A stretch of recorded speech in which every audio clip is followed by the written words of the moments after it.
മൂകം കരോതി വാചാലം പങ്കും ലംഘയത്തെ ഗിരിം യത്കൃപാത്തമഹം വന്ദേ പരമാനന്ദമാധവം.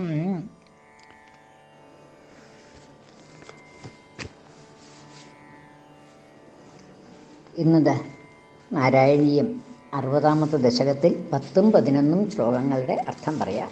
അർത്ഥം പറയുന്നത് കിഴക്കേപ്പാട്ട് വാര്യത്ത് ഭാരതി. 10ാമത്തെ ശ്ലോകം. ഉപകർണ്യഭവന്മുഖച്യുതം മധുനിഷ്യന്തി വചോ മൃഗീദൃശ പ്രണയാദൈ വീക്ഷ്യത്തെ വദനാബ്ജം ശനകൈർഗൃഹം ഗതാഃ. ഭഗവാൻ സചന്ദ്രികളായിട്ടുള്ള ക്ഷണതകൾ, രാത്രികൾ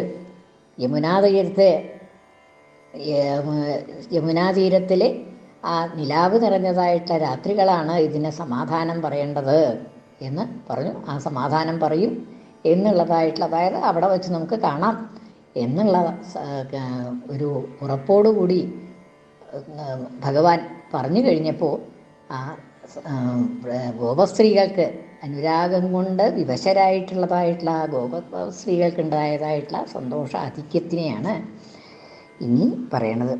ഉപകർണ്യ കേട്ടിട്ട്, ഭവന്മുഖച്യുതം അങ്ങയുടെ മുഖത്തിൽ നിന്ന് വീണതായ, അതായത് അതിങ്ങനെ ഓരോന്നും ഉതിർന്ന് വീണത് മാതിരിയാണ് അവർക്ക് തോന്നിയത്. അങ്ങയുടെ മുഖത്ത് നിന്ന് വന്നതായിട്ടുള്ള ആ ഓരോ ച്യുതം എന്ന് വെച്ചാൽ വീണത് എന്നുള്ള അർത്ഥമാണ്.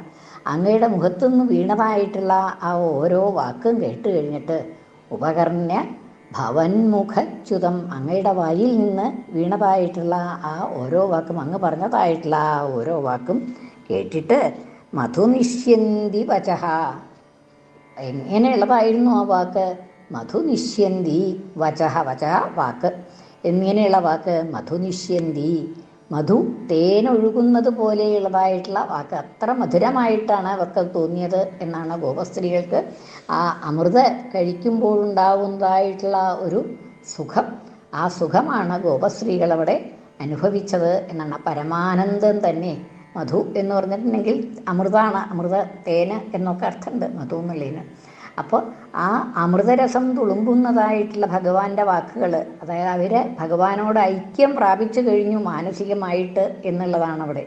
ആ മധുനിഷ്യന്തി വചഃ, അമൃത് പോലെയുള്ളതായിട്ടുള്ള ആ വാക്കുകൾ കേട്ടിട്ട്, ഉപകർണ്യ ഭവന്മുഖച്യുതം മധുനിഷ്യന്തി വചഃ മൃഗീദൃശ, മാൻപേടകളുടെ പോലുള്ളതായിട്ടുള്ള നേത്രങ്ങളോടുകൂടിയ ആ സ്ത്രീകൾ, സുന്ദരികളായ ആ വ്രജസ്ത്രീകൾ, പ്രണയാദൈ, ഇവിടെ പദം മുറിക്കുമ്പോൾ പ്രണയം കൊണ്ട് ഐ എന്ന് സംബോധനയാണ്, ഭഗവാന്റെ സംബോധനയാണ്, ഭഗവാനെ ഉള്ളതായിട്ടുള്ള കവിയുടെ സംബോധന.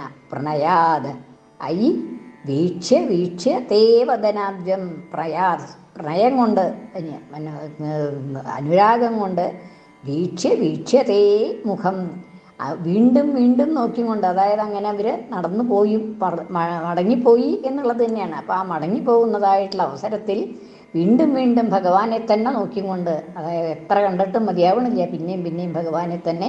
പ്രണയാദൈ വീക്ഷ്യ തേ വദനാബ്ജം, അങ്ങയുടെ ആ വദനമാവുന്ന അബ്ജം, താമര പോലെയുള്ളതായിട്ടുള്ള ആ മുഖത്തെ വീണ്ടും വീണ്ടും തിരിഞ്ഞ് നോക്കിക്കൊണ്ട്, വദനാബ്ജം ശനകൈഹി ഗൃഹം ഗതാഃ, ശനകൈഹി, വളരെ സാവകാശത്തിൽ പതുക്കെ, അതായത് വേഗത്തിൽ പോവാനായിട്ട് ഭഗവാനെ വിട്ട് പോവുക എന്നുള്ളത് അത്ര എളുപ്പമുള്ള സംഗതിയല്ല.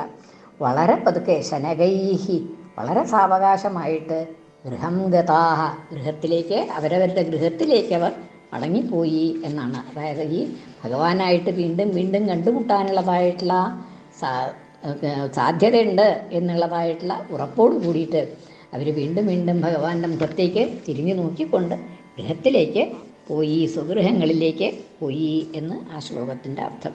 ഇനി അടുത്ത ശ്ലോകം. ഇതി നന്വനുഗൃഹ്യ വല്ലഭീ വിപിനാന്തേഷു പുരേവ സഞ്ചരൻ കരുണാശിശിരോ ഹരേ ഹര ത്വരയാമേ സകലാമയാവലിം. ഇതി, ഇപ്രകാരം, നനു എന്ന് വെച്ചിട്ടുണ്ടെങ്കിൽ തീർച്ചയായിട്ടും എന്നൊക്കെയുള്ള അർത്ഥമാണ്. പ്രസിദ്ധി എന്നുള്ളതായിട്ടുള്ള അർത്ഥത്തിലും ആ നനു എന്നുള്ളത് ഉപയോഗിക്കും. ഇതി നന്നു അനുഗ്രഹിച്ചിട്ട്, അതായത് അവർക്ക് സന്തോഷകരമായിട്ടുള്ള ആ വാക്കുകൾ പറഞ്ഞതുകൊണ്ട് അവരെ അനുഗ്രഹിക്കുന്ന മാതിരിയായിരുന്നു അങ്ങയുടെ വാക്കുകൾ, ഭഗവാന്റെ ആ വാക്കുകൾ.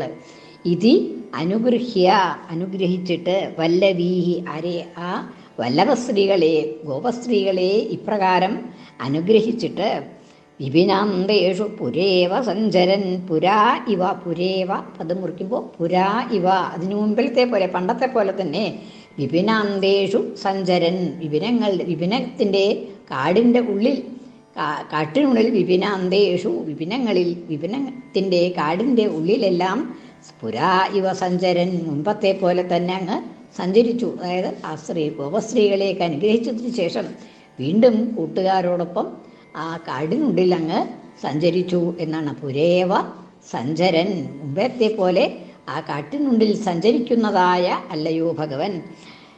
കരുണാശിശിരോ ഹരേ, കരുണാശിശിരനായിട്ടുള്ള അല്ലയോ ഹരേ.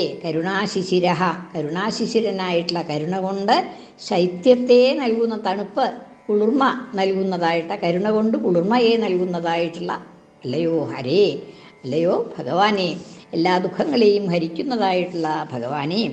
കരുണാശിശിരോ ഹരേ, ഹര ത്വരയാമേ സകലാമയ വലിം, ഹര ഇല്ലാതാക്കൂ, ത്വരയാ വേഗത്തിൽ തന്നെ, വേഗത്തോടു കൂടി, അതായത് ഒട്ടും അമാന്തിക്കരുത്, ത്വരയോടുകൂടി വേഗത്തിൽ തന്നെ സകലാമയാവലിയും, എൻ്റെ എല്ലാ രോഗങ്ങളെയും രോഗസമൂഹത്തെയും, ആവലി സമൂഹം കൂട്ടം, സകല അമയാവലിം ആമയം രോഗം, എൻ്റെ എല്ലാ രോഗസമൂഹങ്ങളെയും അങ്ങ് ഇല്ലാതാക്കിയാലും.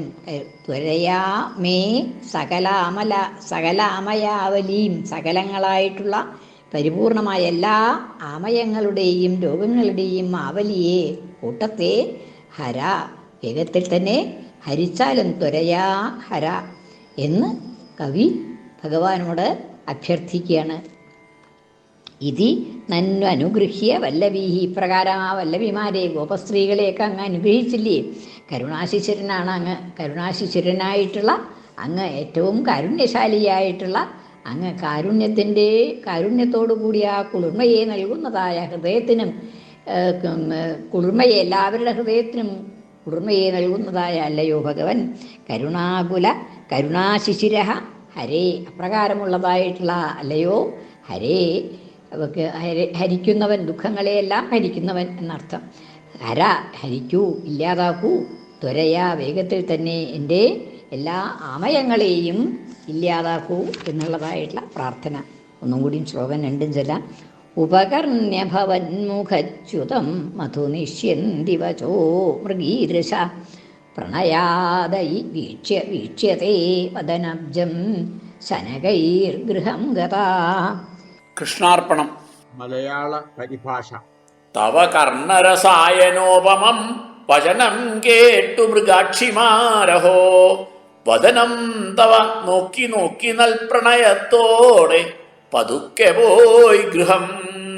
ഇതി നന്വനുഗൃഹ്യ വല്ലവീർ വിപിനാന്തേഷു പുരേവ സഞ്ചരൻ, കരുണാശിശിരോ ഹരേ ഹരത്വരയാമേ സകലാമയാവലിം. കൃഷ്ണാർപ്പണം. മലയാള പരിഭാഷ. സഖിമാരെ അനുഗ്രഹിച്ചിതം വനയാത്രയ്ക്കു നടന്നു പിന്നെയും, കരുണാർദ്ര ഹരേ ഹരിക്കനീയ സുഖം സർവവും എൻ്റെ ഈശ്വര. സർവത്ര ഗോവിന്ദനാമ സങ്കീർത്തനം. ഗോവിന്ദ ഗോവിന്ദ.